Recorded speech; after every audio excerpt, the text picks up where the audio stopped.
Hey everyone, welcome back to Quality Matters. I'm your hostess, Darcy Chambers. I'm here with my co-host, Kyle Chambers. And we have another special guest, well not another, a repeat guest. Yes. Chris Paris is back with us. Thanks for joining us again. Thanks for having me. You're welcome. Why the confused look? Well, I mean, usually I'd thrown out after the first one, not invited back. So, that was a lot of fun. Onward and upward. In today's global economy, quality matters.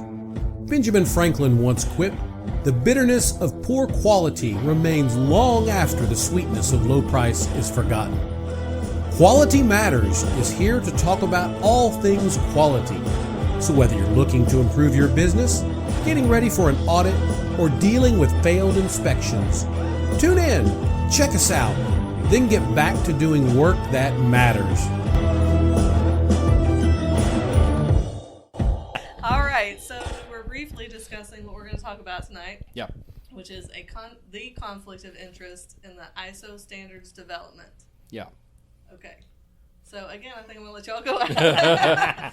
Now, I will say, when we discussed this over email just a little bit, what we're going to talk about tonight. And when I told Kyle about it, I said, well, that's interesting, because I think we just recently did an episode where we talked about, we thought the way they developed the standards was a good way they did it. Mm-hmm. Okay. So we thought it would be an interesting topic for y'all to discuss. Sure. I'll debunk that. Okay, go ahead. Let's go. Yeah. So I guess part of what I've run into, and I see good and bad points to this both ways, is folks get very frustrated by the overly vagueness, especially with the 2015 edition of the standard. Right. That's just overly. Got a fun comment on LinkedIn just over our last podcast, kind of in reference to that. And I get that, but at the same time, it makes it a lot more fun for me as a consultant, because I can come in and devise really almost any solution that works for the company. Right.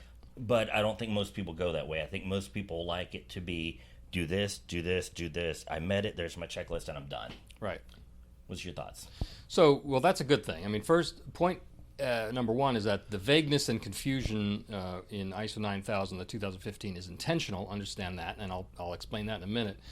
But it is interesting that you take the position that you can use that confusion to your advantage, and most people don't understand that. Right. So that's why I always say there's a happy ending. I'm going to talk and say all these terrible things, but there is a happy ending.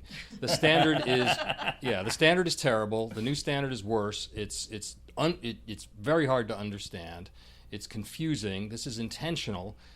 But at the end of the day, you can use that to your advantage, because you have a wider range of things you can do to satisfy it. There's still some limitations, but you have to understand it. And it's almost become impossible, if not impossible now, to implement ISO 9000 without using some third-party help, which was not true when the standard came out in 87. So when you say you can use it to your advantage, you're referring to the companies that the are client. using the ISO Yeah, not me. Okay, because the comment that I get no advantage from this. Right. Well, that's what the comment that he got was kind of referencing, saying how convenient is it for all these consultants that it's vague and confusing.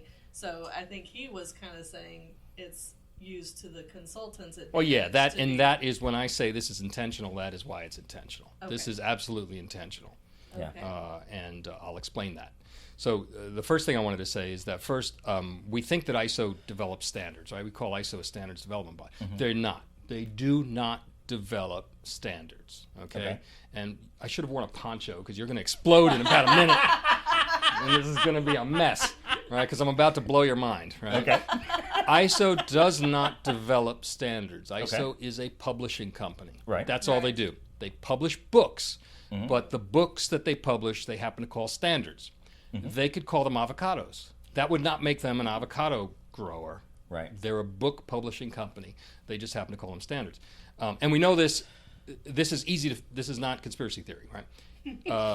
ISO is required to publish their annual report every year, which includes their balance sheet, their financials. ISO only has three sources of income. The first is the sale of books, and then the other two I'll talk in a minute, but it has to do with licensing and everything.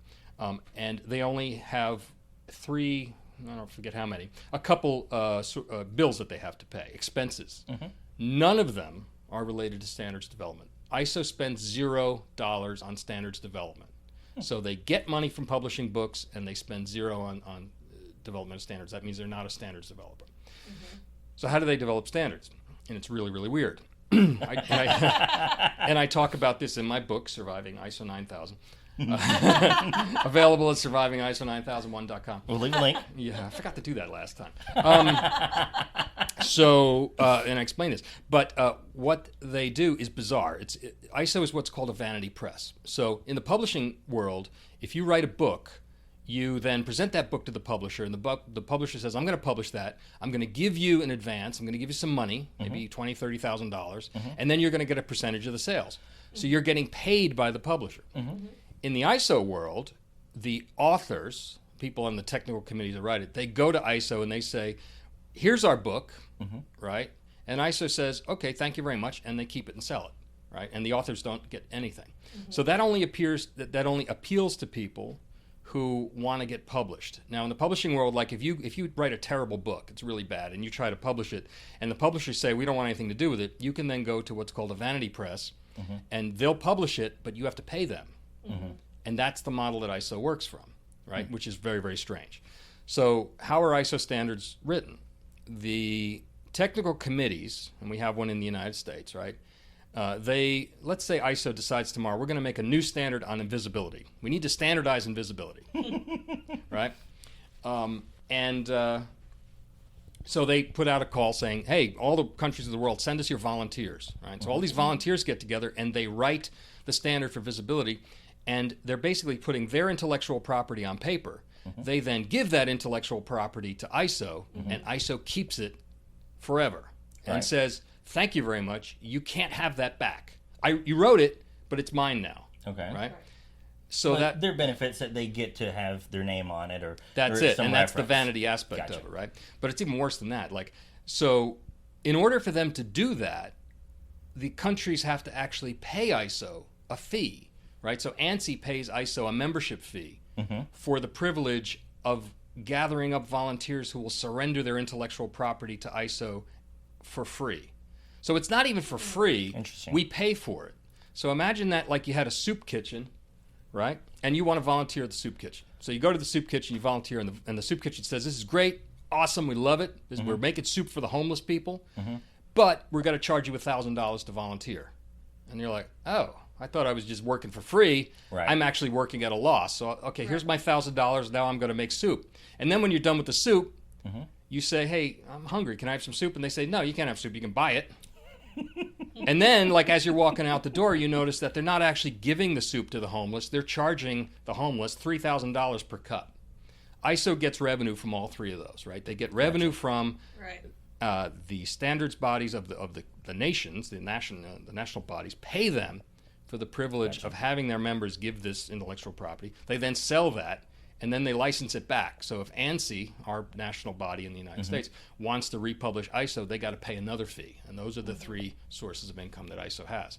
So that's what sort of debunks this whole thing, is like the guys on the committee who write the standard are supposed to be business management experts, but they don't know that, like, when you do work, you're supposed to get paid.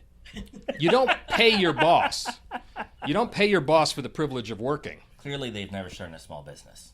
Yeah, you'd have to never have even been an employee, right? Because they don't know how. So it's astonishing that anybody would sign up for this arrangement. Well, I guess I didn't really understand that ISO was not a standards developer and was just a publisher. Yeah. So the way I understood it was that they were reaching out and getting input from people in the field. So I thought, oh, well, that's right. I liked that. Except that because it's such a lopsided, stupid arrangement, what person would ever sign up for that? And I did for a while, so I was an idiot. I was on the committee, okay? And then I realized, why am I going to meetings giving them my intellectual property, and they keep it? And then if I want to use it, I got to buy it back from them? Yeah. So that's a ridiculous thing. So who does it appeal to? And this is where the conflict comes in. It appeals only to people who can then profit from that arrangement later, and that's what you said, by using it as a credential.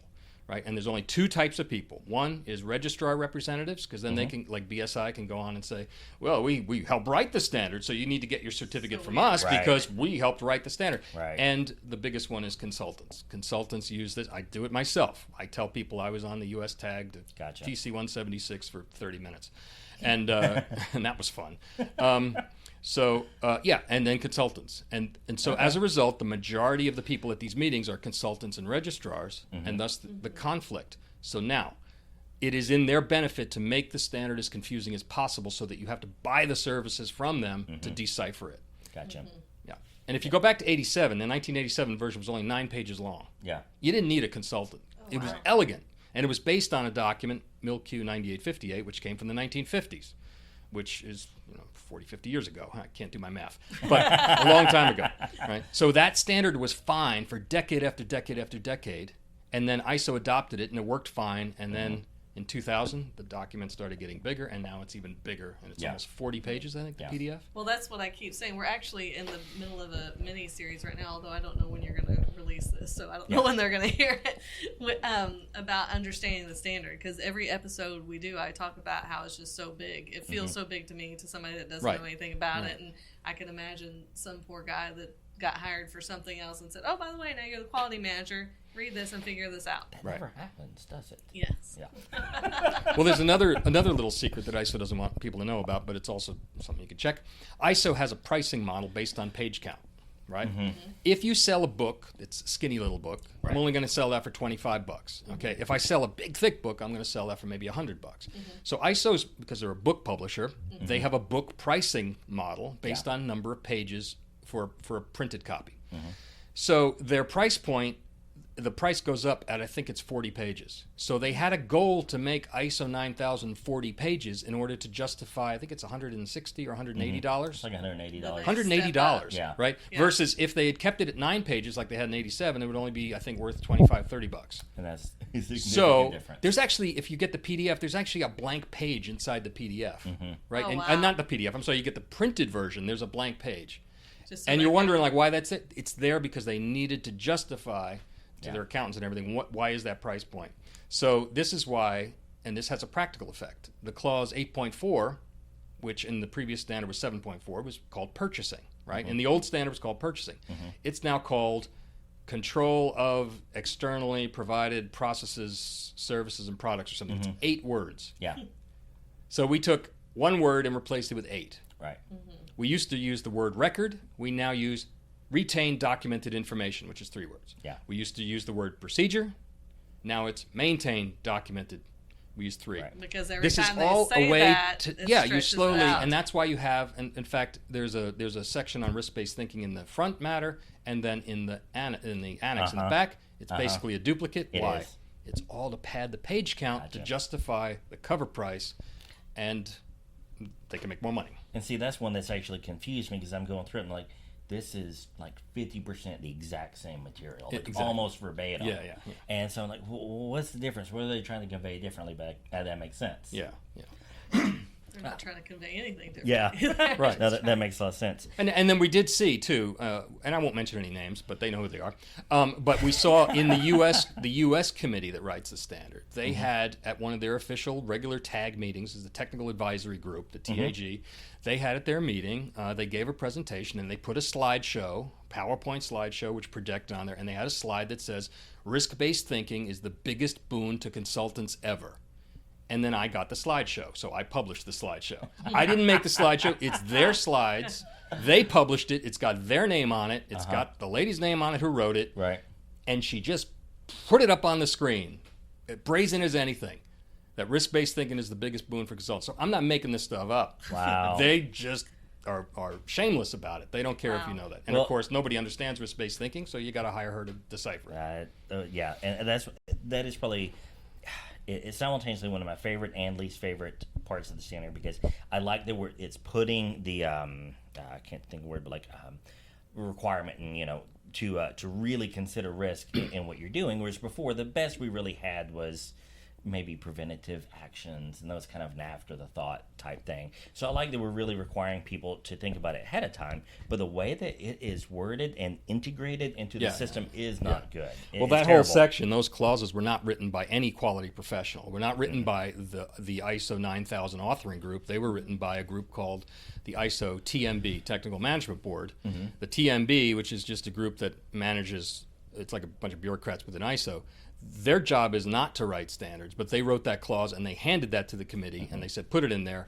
And then the committee was forced to put it in there, and then when the voting went around, you were disallowed from voting on that clause. You could not vote on that clause. Really? Yeah. So, well, people did, or not vote, but comment on it. So all the comments related to, we think risk-based thinking clause 6.1 is confusing, they were automatically deleted because the technical committee cannot trump, they cannot override the TMB that wrote it. And the same with clause 4.1 and 4.2. All the context of the organization stuff was not written by a quality management professional. Well, those are the two truly confusing points. Everything else is a lot more verbose than it was before. Yeah. But it's nothing terribly confusing about the new edition, except maybe part of how they talk about nonconformities versus corrective actions. That gets a little muddled. Yeah, but But why can't they be voted on or out? So the technical committee, let me back up. The TMB, their job is to manage the technical committee. So the structure is you have the ISO executive at top, the CEO hired. and their guys, the TMB in the middle, and then you got the technical committees here. And they all write, so we got one that writes 9,000, they got one that 14,000, all those, right? The TMB manages the technical committees. And the job is that so that like if corruption starts to happen in one of these, the TMB can disband the group. So they're there to enforce the rules. Well, now the TMB is writing context to the content, right? And I just literally got an email today from them still defending the practice. But it violates all of ISO's own rules, but they still do it. well, I mean, it's easy to see how that's a conflict. Well, Yeah. it's You can not have their one- job. Yeah. Right? It's not their job, and we don't even know who's on the TMB. But the text that the TMB write goes in all the ISO standards. So the same text winds up in the 14,000 for environmental, and it winds up in 9,000, and it winds into medical device, all these other ones, right? Well, so that means that the person writing that is an expert in all these disciplines? No, they don't have to be an expert in anything, and we don't even know who they are. Wow. So let me ask you this. Isn't there a requirement in the standard to have an organizational chart? Not really. No. Oh, okay, I thought there was. You're required to define roles and responsibilities, and Okay, a that's common what way it to do is. that, I don't think it's a great one, because all an organizational chart does is show reporting structure. Who do I snitch to?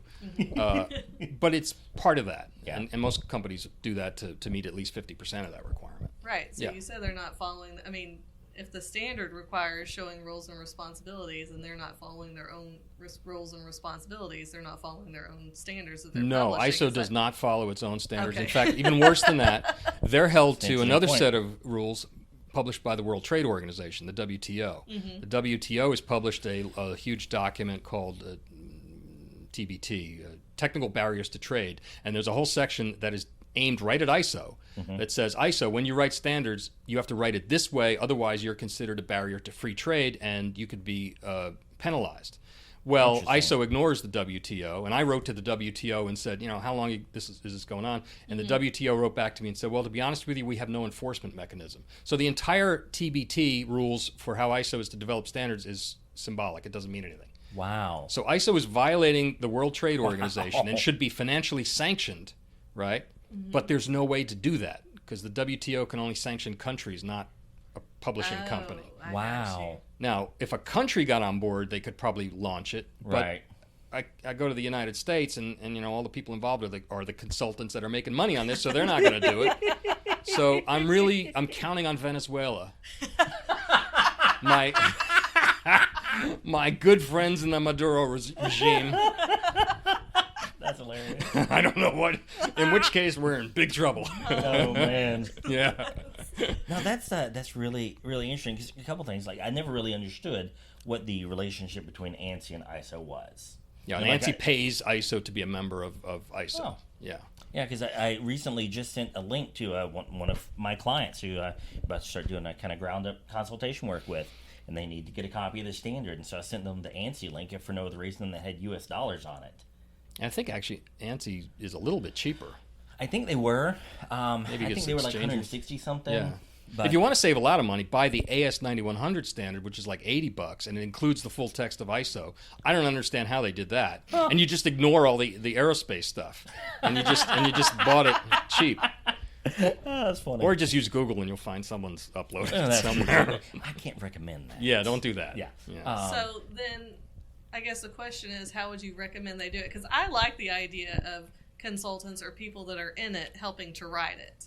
Well, the rules are good if they were enforced. The rule says that no single interest category can dominate. And one of the interest categories is consultants. You're supposed to have a balance of consultants, private companies, user organizations, government agencies, and there's, I think, 7 categories, right? And it has to be an even distribution, equal. They just ignore that rule. And they've ignored it for decades. Their own rule. That's their own rule, and they just don't enforce it. In the United States, the committee is overrun by consultants, and the consultants actually fib. They actually lie. They say, we have a couple of the consultants, one of whom lives probably 5 feet from here, who he claims he's retired, so he's listed as an individual, but he's probably the most famous ISO consultant in the world. He's a consultant. Right, he's been retired more years than I've been a consultant. He just claims to be retired when it suits his purposes, and the rest of the time doesn't. So, the body that's responsible for managing that honesty and making sure is ASQ. ASQ has the role of being sort of the administrative secretary of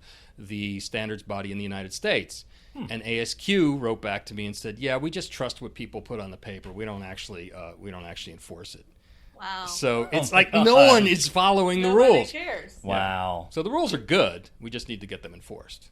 And I think it would work better. So I talked about this during every podcast. My own definition of quality is just simply document what you're going to do and then do it repeatedly. Yeah. And hopefully the customer's happy. Failure there.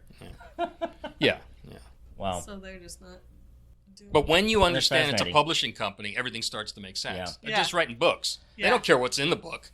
They just Yeah. want the book to be big and thick, and so they could charge a lot of money for it. But they're a little bit frustrated because, as I understand, the sales of ISO 9000 are down because people are really not happy with it. So ISO's trying to scramble what to do. That's why they're triggering a new revision to Annex L, which will mean a new trigger to a new update to the risk-based thinking clause, and we don't know what's going to happen there. Interesting. Yeah. Wow. Yeah, that's one of the things I just struggle the most with when I do consulting is because it's like, well, maybe we want to do a risk register. Maybe we want to track risk, when we're making a sell. Maybe we want to track risk at the, step level in the work instruction. Like, where is the acceptable point to do it? Yeah. And the truth is it's really almost anything that's acceptable as long as you can prove that you tracked it where it matters most. But, kind of the point you made earlier is, and Darcy said as well, is like, for a guy that just came off the floor and got thrown in as quality manager, that's a hell of a task. Yeah, it is. Interesting. Right. Well, I think our time is up. That think gives so. our listeners a lot to think about. No, that's very interesting material. I appreciate it. Very, very good. Cool. Okay. All right. Thanks for joining us. All right, Thanks a lot.